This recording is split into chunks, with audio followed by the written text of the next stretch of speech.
तुम्हाला चिंता करण्याचं काही कारण नाही. भवसागर तरता कारे करी तसा चिंता, पैल उभा दाता कटी कर ठेवून या.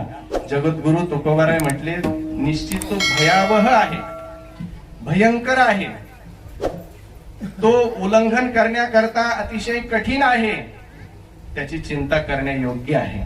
तो चिंतेचा विषय आहे, चिंता जीवाला वाटते त्याची, पण तुम्ही आता चिंता करू नका. भवसागर तुम्हाला तरुण जात असताना आता चिंता करण्याचं काही कारण नाही. कार्य करी तसा चिंता. का चिंता करता तुम्ही? का म्हटले, आमचा दाता पैल उभा दाता कटी कर ठेवून या. कटी म्हणजे कमरेवरती हात ठेवून आमचा तो दाता परमात्मा पांडुरंग उभा आहे, त्याचे पायी घाला मिठी. मोल नेघे जगजेठी भावा एकासाठी खांदावा हे आपुल्या. वा, काय म्हणतात तुकोबाराय. बघा, तुम्ही त्याच्या पायाला मिठी घाला. आता हा सागर तरुण जायचं कठीण काम आहे, मोठी अवघड गोष्ट आहे, पण आता तुम्ही चिंता करण्याचं काही कारण नाही. तुम्ही एकच करा. काय करावं तुकोबाराय? आम्ही म्हटले, तुम्ही त्याच्या पायाला मिठी घाला. मिठी घातल्यानंतर काय करेल तो परमात्मा? तुम्हाला या तीरावरून त्या तीरावर घेऊन जाईल. पण अट एक आहे, तुम्ही जी मिठी घालायची आहे ती घट्ट मिठी घालायची. मिठी जी आहे तुमची, मिठी म्हणतात. मिठी कशी असते? मिठी मारायची, त्याला मिठी मारायची. कोणाला? परमात्म्याच्या पायाला. त्याचे पायी घाला मिठी. मिठी जी आहे ती तुमची घट्ट असली पाहिजे, पक्की असली पाहिजे. त्याच्या पायाला मिठी घातल्यानंतर तो तुम्हाला घेऊन जाईल. पण जात असताना त्या ठिकाणी मध्ये जर तुमची मिठी सुटली, मिठी जर सुटली, त्याला जबाबदार कोणीच नाही. त्याला जबाबदार देव आहे का? आता तुम्ही मध्येच मिठी सुटल्यानंतर काय होईल? मध्येच समुद्रात गेला. आपण पायाला मिठी घातली पण मिठी सुटली. मिठी सुटल्याच्या नंतर काय होईल? माझ्या बसलेल्या सगळ्या माता काय होईल? काय होईल? आता काय होईल? मिठी सुटल्यावर पायाची बुडल. हा, बरोबर, हेच ऐकायचं होतं. बुडल. बुडल्यानंतर काय होईल? नाका तोंडात पाणी जाईल, मरल. त्याला जबाबदार कोण? देव का? देव कसा? देवाचा काय दोष आहे त्याच्यामध्ये? देवाचा काय संबंध आहे असं म्हणून सांगा. मिठी कोणाला घालायची? पायाला, आपल्याला जीवाला घालायची. जीवाने मिठी घालायची त्याच्या पायाला. पाय कोणी पकडायचे? जीवाने पकडायचे. तो त्याचं काम तर करतोय ना. बरं, त्याच्या पायाला मिठी घातल्यानंतर तो काय पाय झटकत नाही.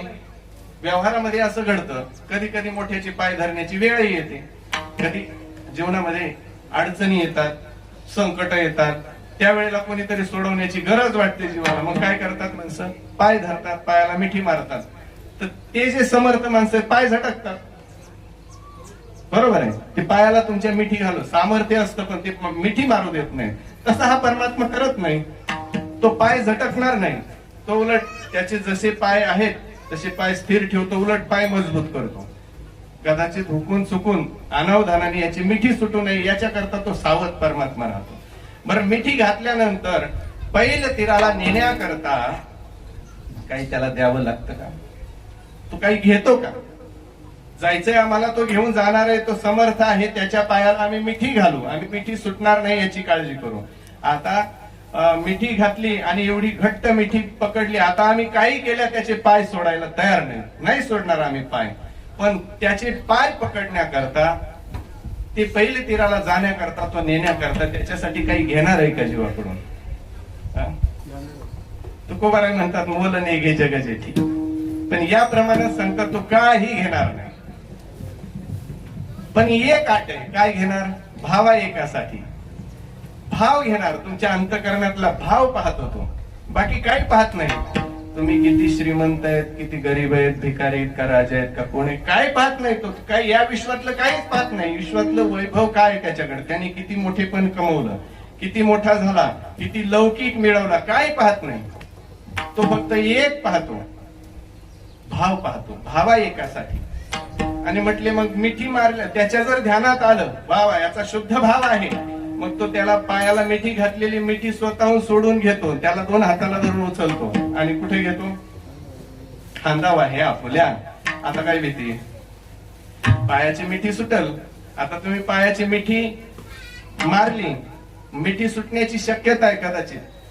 काही जर भयावह दिसलं, अचानक गपकन काय दिसलं तर मिठी ढिली होईन, सुटून जाईल. पण आता त्याने उचलून घेतलं तुम्हाला. तुम्ही मिठी मारल्यानंतर तुमचा शुद्ध भाव त्याने ओळखला, अंतकरणातली तळमळ ओळखली की याला आता याच्यातून जायचंय, पार जायचंय, निघायचंय, निष्ठायचंय, याला इथं राहण्याची इच्छा नाही. आता याचं मन काही केलं इथं रमत नाही, काही केल्या मन इथं रमत नाही. इथं कुठं रमत नाही?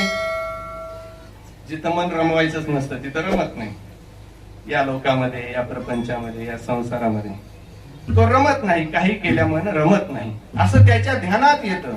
आणि मग त्यावेळेला त्याने मिठी मारलेली परमात्मा सोडवतो, त्याच्या हाताला पकडतो, त्याच्या खांद्यावरती घेतो आणि खांदावा हे आपल्या. फक्त भाव महत्वाचा आहे. मग त्या ठिकाणी तो पैल तीराला घेऊन जातो. पण तेवढ्या करता तुकोबाराय म्हणतात ज्याचा त्यानेच प्रयत्न करावा लागतो. त्याने प्रयत्न करायचा आहे.